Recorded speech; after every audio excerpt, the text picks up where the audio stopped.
한식 산업화를 위한 씩씩한 진격의 토론회. 대한상공회의소와 SBS가 함께하는 국가발전 프로젝트 시즌2 식자 회담. 반갑습니다. 자, 오늘은 평소보다 스튜디오가 좀 커진 느낌이고요. 그렇습니다. 꽉 찬 느낌입니다. 이분들이 여기 계신 것만으로도 아주 든든한데 일단 한 분씩 좀 인사를 좀 부탁드리겠습니다. 먼저 정상원님부터. 예, 안녕하세요. 보스턴대학교 호텔경영학과 교수 정상원입니다.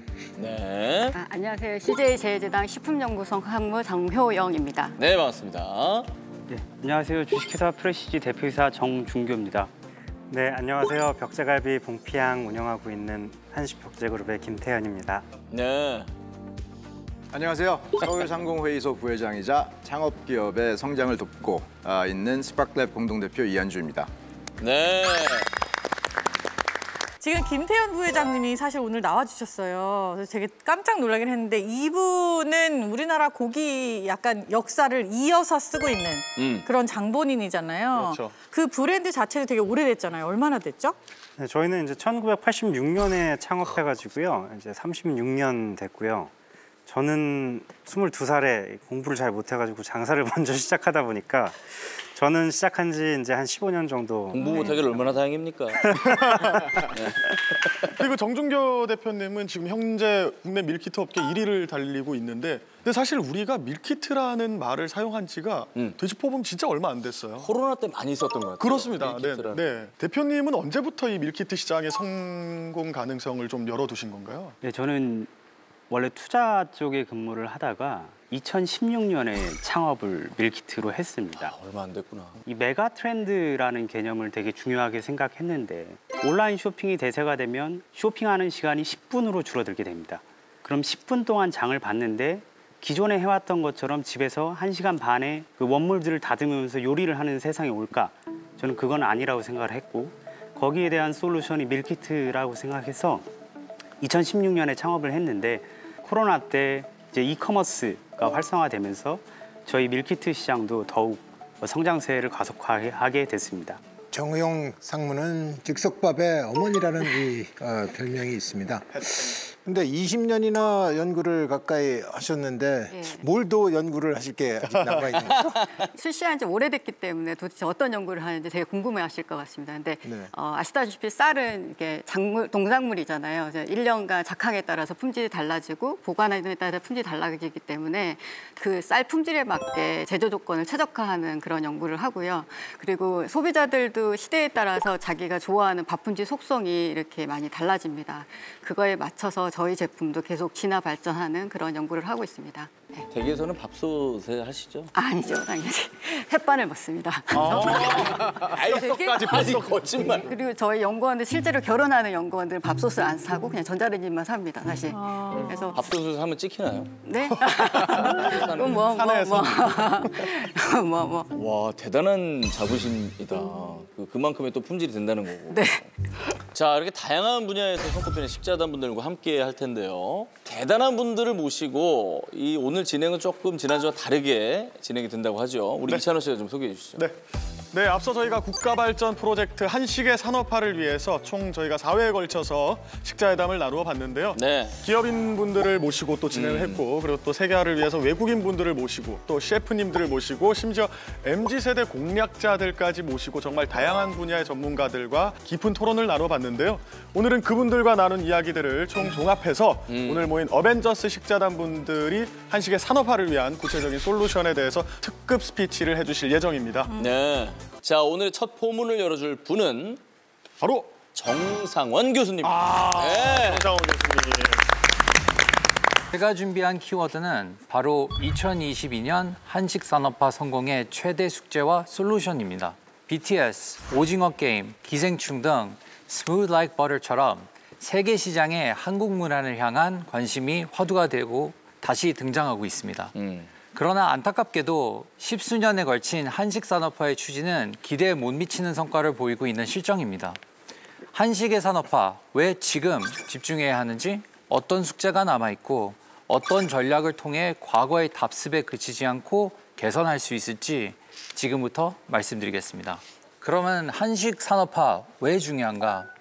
다양한 이유가 있겠지만 한식 산업화가 만들어낼 엄청난 경제적 파급 효과에 대해서 혹시 아십니까? 경희대학교 H&T 애널리틱스의 분석 결과를 토대로 2019년도에 한식 산업화에 대한 파급 효과를 보면 한식 산업화의 긍정적인 파급 효과는 농식품 시출 기여 효과, 관광객 유입 효과, 국내외 한식업 활성화, 그리고 국가 브랜드 상승 효과입니다. 이 중에 농식품 수출 기여도, 관광객 유입, 그리고 국내외 한식업 활성화를 통한 경제적 효과는 약 22조 원에 달합니다. 여기에 덧붙여 한식 산업화에 따른 해외 한식당 매출 증가까지 고려하면 그 경제 효과는 187조 원보다 훨씬 더 클 것으로 지금 보입니다. 한식 산업화의 파급 효과는 단순히 금전적인 효과뿐만 아니라 92만 3천여 명의 취업 유발 효과도 있습니다. 뿐만 아니라 현재 외국인 관광객들이 한국을 찾는 첫 번째 이유가 되었습니다. 그러나 한국에 대해 이미 관심을 가지고 있는 외국인들에 그치지 않고 알지 못하는 외국인들까지 사로잡기 위해서는 아직 많은 과제들이 남아 있습니다. 그렇다면 현재 세계 음식 시장의 동향을 파악해야 되는데요.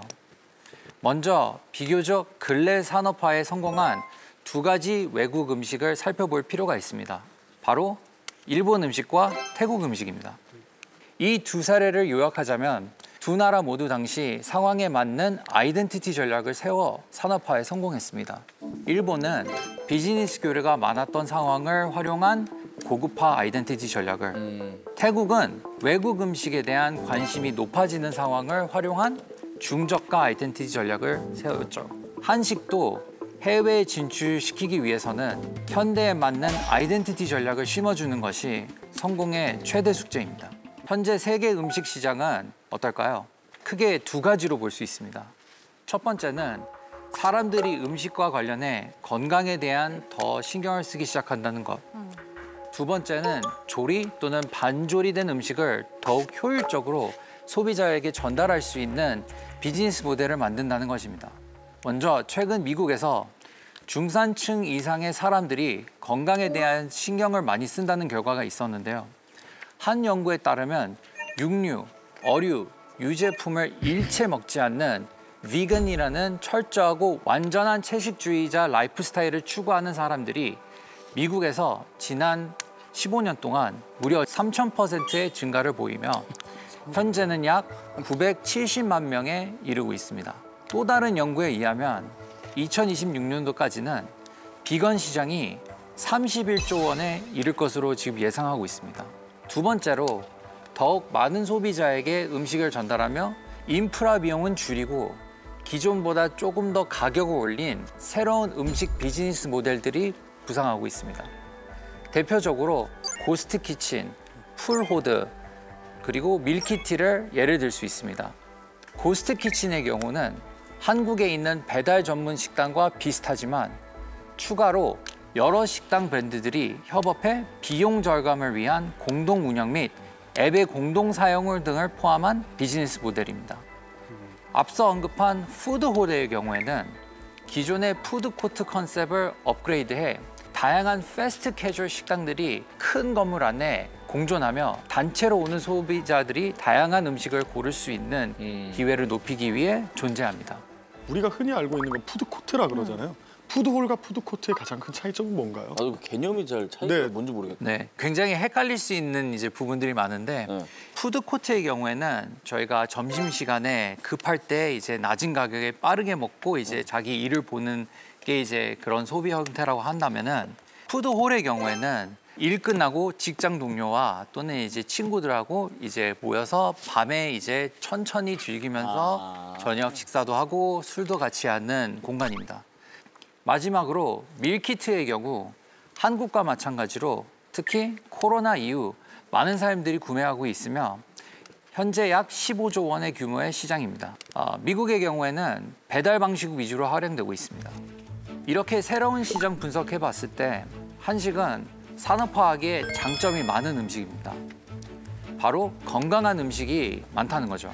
외국에서는 숙주나 시금치 등의 채소를 조리하지 않고 생으로 먹는 경우가 많은데 이에 비해 한식의 경우 채소를 양념으로 조리해 입맛을 돋고 외국인들에게 수월하게 먹을 수 있다는 장점이 있습니다.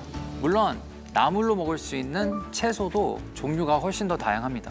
나물의 경우 대량 생산하여 규모의 경제가 가능하기 때문에 레스토랑뿐만 아니라 지역별 센트럴 키친을 통해 밀키트 사업이 용이한 점이 있습니다. 전 요리사거든요. 네. 요리하는 사람을 전혀 모르시는 것 같아요. 왜? 지금 아까 나물을 대량 생산해서 많이 보급을 할 수 있다고 하셨잖아요. 그거 누가 다듬습니까? 나물? 이게 이런 게 있어요. 나물을 대량 생산 반드시 가능해요. 그런데 이걸 일일이 다 손으로 이렇게 구분을 하고 나누는 그 과정을 거치지 않으면 퀄리티가 떨어져요. 그래서 이게 대량 조리가 나물이 가능하다. 이거를 어떻게 하실 겁니까? 바로 옆에서 제일 날카로운 질문. 그렇네요. 네.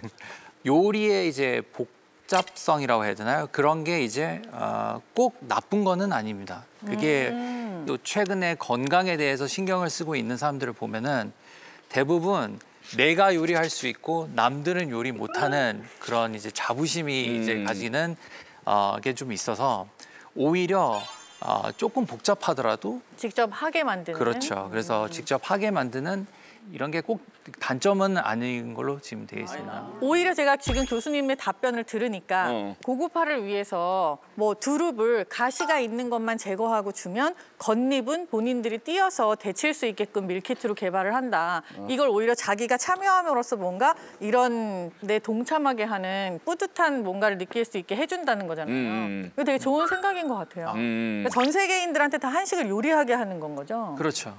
병 주고 약 주고네요. 잘하셨네요. 우선 민간 협력을 필요한 것은 협업 체계 구축과 정보 수집입니다. 가장 시급한 것은 기업 간의 윤활유가 될 수 있는 협업 체계를 만드는 것입니다.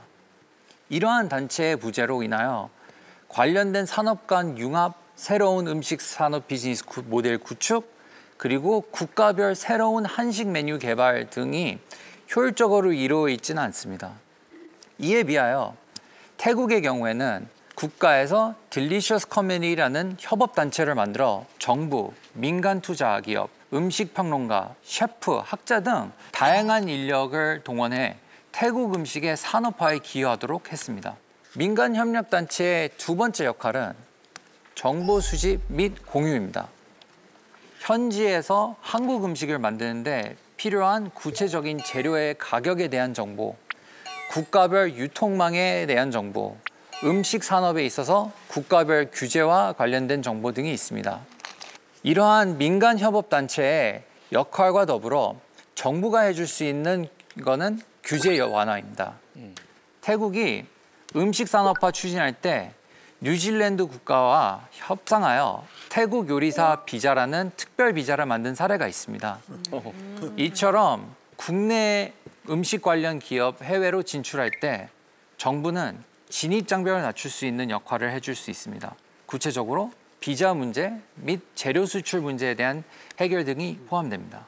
따라서 현 시점에서 한식 산업화를 위한 가장 중요한 요소 중에 하나는 그간 및 향후 한식 산업에 대한 데이터를 축적해야 되는 것입니다.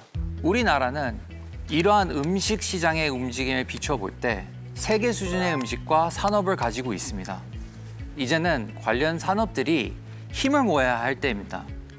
서로의 협력을 통한 자유로운 정보 교환 및 데이터 기반 과학적인 뉴 비즈니스 전략을 세운다면 지난 10수년 동안 끊임없이 도전한 관련 기업들과 사람들의 열정과 노력이 헛되지 않고 진정한 세계적인 한식 산업화를 우리는 이뤄낼 수 있습니다.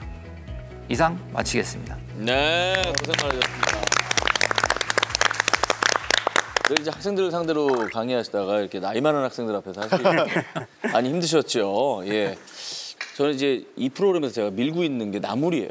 저는 아주 나물론자거든요. 나물은 분명히 성공할 것 같은데 그리고 홍실혜 씨 말씀하신 대로 어려운 손맛이 들어가는 나물도 있지만은 그냥 조물조물하면 되는 게 있거든요, 분명히. 살짝 그 간장 둘러가지고. 되게 좀. 내가 봤을 때 이 두 사람 둘 다 나물 손질해본 적 한 번도 없어요. 그러니까 이런 얘기 정답. 나오는 거 같은데. 그런 나물은 한국에서만 먹고 접근성이 쉬운 나물들이 뭔지도 있을 몰라, 거예요. 내가. 콩나물 무침이라도 네. 팔면 되지 않습니까? 우리가 뭐 두릅을 꼭 먹여야 됩니까, 미국 사람한테?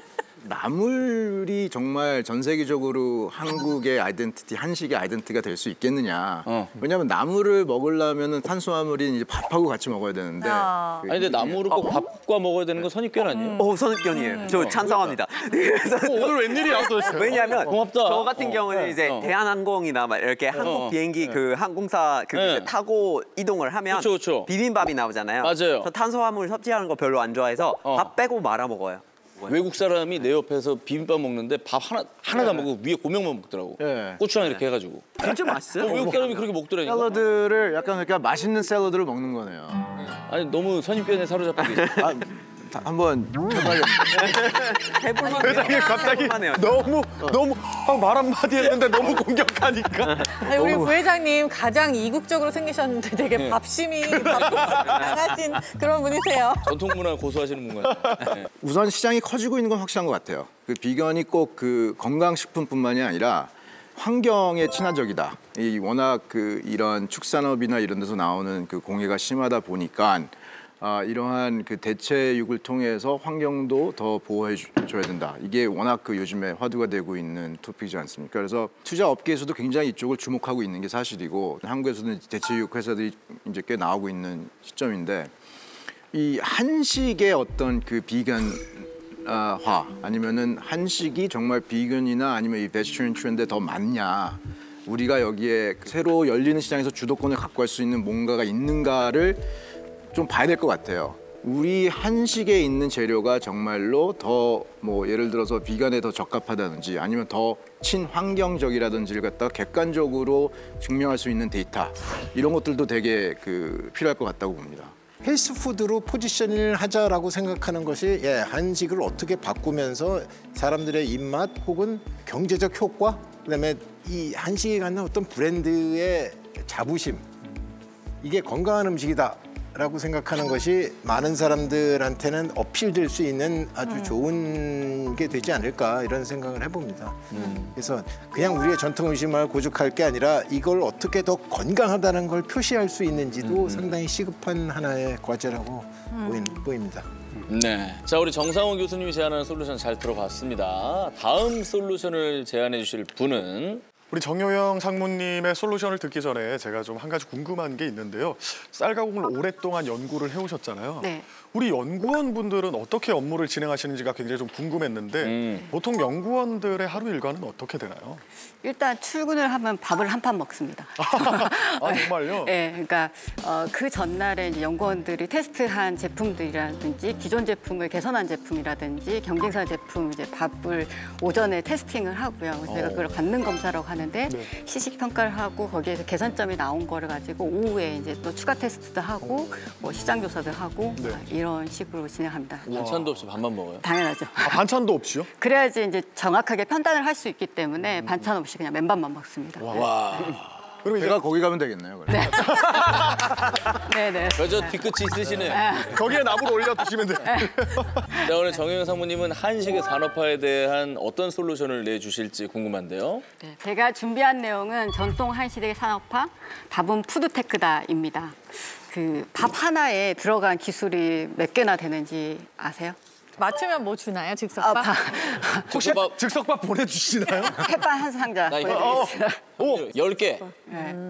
15개. 아닙니다. 한 30가지 됐고요. 그거를 좀 더 세부적으로 하면 혹시 누가 맞춰서 보내야 할까 봐 빨리 꺼내주는 거예요. 너무 무서워. 15개 받고 30개 할까 봐. 네네네. 말을 바로 끊어버리세요. 30개 정도 과학이 숨어 있고요. 더 세부적으로 하면 더 기술은 많습니다. 진짜 많네, 30개면.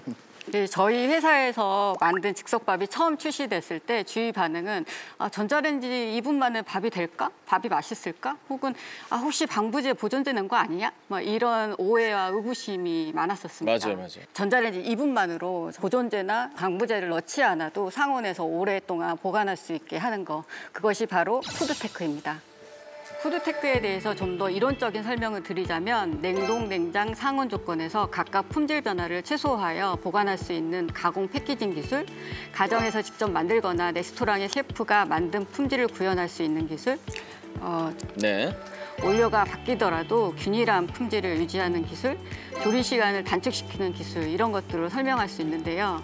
푸드테크는 한식의 산업화를 위한 핵심이라고 할 수 있으며 소비자가 수용할 만한 가격을 가공식품으로 접근을 했을 때 대중화와 파급력은 그 어떤 방식보다 크다고 생각합니다.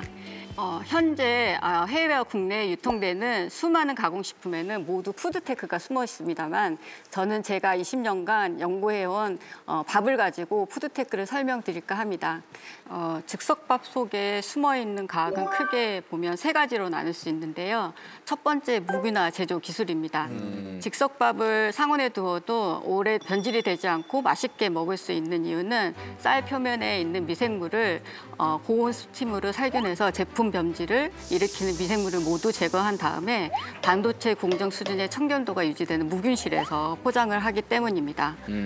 두 번째는 유통기한 중 품질 변화를 최소화할 수 있는 패키징 기술입니다. 포장 재질에 따라 유통기한 중 밥맛이 변하게 되는데 밥을 담는 용기나 리드 필름 같은 경우에는 다층 필름을 사용합니다. 이러한 다층 용기, 다층 필름 같은 경우에는 식품의 그 변질을 일으키는 산소를 차단을 하고 온도와 습도에 영향을 받지 않으면서도 인체에 무해하게 만드는 것이 핵심 기술입니다. 주요 소재는 아기 젖병과 동일한 폴리프로필렌 소재이고요. 전자레인지 조리 시에도 환경 호르몬이 배출되지 않습니다. 이거 진짜예요? 네. 아기 젖병, 우와. 즉석밥에 대해서 아직도 갖고 있는 불안함이 보존료 방부제 환경 호르몬이거든요. 그렇죠, 네네. 맞아요. 이게 없다고요? 그런 게 푸드테크로 인해서 이게 다 해결되는 부분이다. 그래서 나 아직도 바쁜 게 덜어서 렌즈에 데우거든. 아, 그래요? 불안해가지고. 네, 사람들이 막연하게 이제 불안해하는 것 같아요. 그래서 아니구나. 전혀 안전하고요. 알겠습니다. 방부제, 보존제 들어가 있지 않습니다. 예, 그리고 세 번째는요? 세 번째는 균일한 품질 구현을 위해서 온물 컨트롤하는 기술입니다. 김치나 즉석밥 같은 경우는 농산물을 사용을 하잖아요. 그래서 이제 농산물이 연산에 따라서 작황에 따라서 품질이 많이 왔다 갔다 하는데 균일하게 조절을 해야지 최종 제품이 균일한 품질이 나오기 때문에 원료 품질 기준을 설정하고 관리할 수 있는 기준이 매우 중요합니다. 최근 지구온난화로 해서 쌀 품질이 많이 변하고 있거든요. 그래서 최종 가공 제품의 균일한 품질을 구현하는 데 매우 핵심이 되는 기술이 원물 컨트롤 기술이라고 할 수 있습니다. 앞으로 나아가야 할 한식 산업화에 있어서 세 가지 방향으로 가공식품 개발 전략이 필요할 것 같습니다. 첫째는 한식의 오센틱한 전통성을 유지하면서 한식 그 자체로 그냥 접근을 하는 겁니다. 그 자체로 접근하는 제품들이 많거든요. 그래서 여러분들이 생각하시기에 외국인들이 가장 좋아하는 소스가 어떤 거라고 생각해요? 직접 그냥 먹을 수 있는 거. 나도 고추장. 간장. 불닭일 수도 있겠네. 네. 나는 그 비행기 때문에 고추장이 많이 빠졌어요. 저도 고추장. 네. 고추장도 있지만 사실 쌈장이 굉장히 유행입니다. 그래요? 네. 우와. 쌈장을 좋아해요? 예, 한식의 전통성을 유지하면서 글로벌 시장에서 잘 판매되고 있는 게 대표적인 제품이 쌈장입니다. 특이하다. 제가 베트남에 최근에 갔다 왔는데 우리나라 고기 구워 먹는 그런 식당들이 굉장히 많은데 거기에 쌈장을 써요. 그래서 그 사람들이 K-드라마나 영화를 보고 막 삼겹살을 구워 먹는데 뭘 찍어 먹는데 궁금한 거예요, 그게. 근데 우리는 만들 수 없고 보니까 쌈장이라는 애였던 거죠. 그래서 그 쌈장이 되게 발효식품이고 콩이 들어있기 때문에 굉장히 건강하고 대부분의 그런 동남아시아에서도 고기를 찍어 먹는 문화가 있거든요. 그래서 쌈장이 거기에 딱 적합한 거죠. 그래서 이름도 그냥 쌈장이에요. 어떤 다른 용도가 아니라. 그래서 그런 쌈장과 같은 한국 제품 그대로 전통적인 그런 가공식품을 접근하는 방법이 있을 것 같습니다. 두 번째는 김치 맛이나 K-BBQ 같은 그런 소비자 인식 속에 이게 한국 스타일이야 아니면 그 한국 플레이버야 이런 것들에 대해서 글로벌 현지에서 잘 판매되고 있는 메뉴에 접목을 시키는 겁니다. 그래서 동남아시아에 보면 김치 맛, 김치 플레이버 라면 되게 많거든요. 그래서 K-BBQ 이런 식으로 많기 때문에 그런 시그니처된 에센스가 되는 그런 플레이버들을 그 나라에 유행하는 제품에 접목을 한다면 더 익숙해질 것 같습니다. 세 번째는 가정에서 직접 한식을 쉽게 요리할 수 있는 밀키트도 있겠지만 요리 키트나 소스 제품으로 제공하는 방법일 것 같습니다. 레스토랑은 사실 되게 비싸잖아요. 벽제갈비 갈 수 없잖아요. 그래서 정말 좋은 날 같아요. 예. 그래서 레스토랑의 그런 가격은 비싸니까 그런 거 접근성이 좀 낮잖아요. 그런 소스, 가공식품을 소스를 만들어서 실제적으로 가정에서 그런 소스를 활용을 해서 한식 제품을 만들어 드실 수 있게끔 개발하는 것일 것 같습니다. 그래서 최근에 가장 핫한 게 그 K-치킨이죠, 사실. K-치킨의 특징이 뭔지 아세요? K-특징. 양념. 네, 맞습니다. 어떻게? 너무 바로 맞추셔서 당황하셨잖아요. 미안합니다. 너무 치킨에 진심이라. K-치킨이라고 하면 이제 사람들이 정의를 하면 K-치킨은 양념이 잘 버무려진. 혼합된 그런 거를 K-치킨으로 인식을 하고 있거든요. 그래서 일본에서든 미국에서든 양념을 사고 싶은 거예요. 그런 양념 치킨 소스를 만들어 상온 소스를 개발한다면 일단은 상온 소스니까 쉽게 배송이 가능할 것 같고 글로벌 현지 사람들이 한식에 대한 접근성이 좀 커지지 않을까라는 생각이 듭니다. 한식 산업화를 위해서 한식을 파는 레스토랑에서 경험률을 높이는 것도 매우 중요하지만 동시에 즉석밥 같은 그런 푸드테크가 들어가 있는 그런 제품을 기반으로 한식 맛을 잘 살릴 수 있는 경쟁력이 있는 가공식품과 함께 개발할 세계 시장에 진출을 한다면 한식 산업화의 속도는 한층 더 빨라질 거라고 생각합니다. 네. 이 가공식품이 어디까지 가야 줘야 한식의 산업화를 하는데 훨씬 더 도움이 되느냐. 지금 유통 측면도 있고 이게 가격 측면도 분명히 가격을 낮추는 효과가 존재할 테고 네, 이 편리가 있으니까 어떤 인건비나 어떤 다른 걸 줄일 수 있는 얘기들이 같이 이 안에 포함되어 있으니 저는 이 푸드테크의 얘기가 어느 정도 가공식품이 발전할 수 있는 데까지 가실 수 있는 건지 거기에 대해서 조금 더 궁금합니다. 저의 모토는 가공식품이지만 가공식품 같지 않은 가공식품을 만드는 게 모토이거든요. 그래서 그게 이제 푸드테크라고 생각을 합니다. 예전에는 그런 품질을 감안하지 않고 그냥 안전성만 위주로 했다면 지금은 품질이나 건강이나 이런 것들을 다 고려한 푸드테크가 개발이 되고 있거든요. 그래서 생각하기에 가공식품은 건강하지 않아 이런 것들은 다 옛날 말이거든요. 사실 그건 되게 선입관이고 가공식품은 굉장히 고도화되어 있고 사실 기업에서도 굉장히 많은 투자를 합니다. 그래서 설비 투자도 하고 그다음에 어떤 영양 가이드라인을 정해갖고 그거에 맞춰서 개발을 하기도 하고 그러거든요. 그래서 제가 생각하기엔 푸드테크는 소비자들이 그게 가공식품 같지 않은 가공식품을 만드는 그게 핵심이라고 보고 그걸 또 경제성 있게 만드는 게 가장 중요하지 않을까 생각을 합니다. 네. 가공식품을 통해서 좀 보편화를 하고요. 맞아요. 그런 사람들이 그거에 대해서 QS해지고 더 궁금해져서 이거 뒷면엔 뭐가 있을까? 네. 이제 계속 한국을 더 알게 되고 싶어하는 그런 마음이 생길 수 있을 것 같아요. 맞습니다. 자, 정유영 상무님의 푸드테크가 한식의 산업화의 미래다 피칭 잘 들어봤습니다. 네.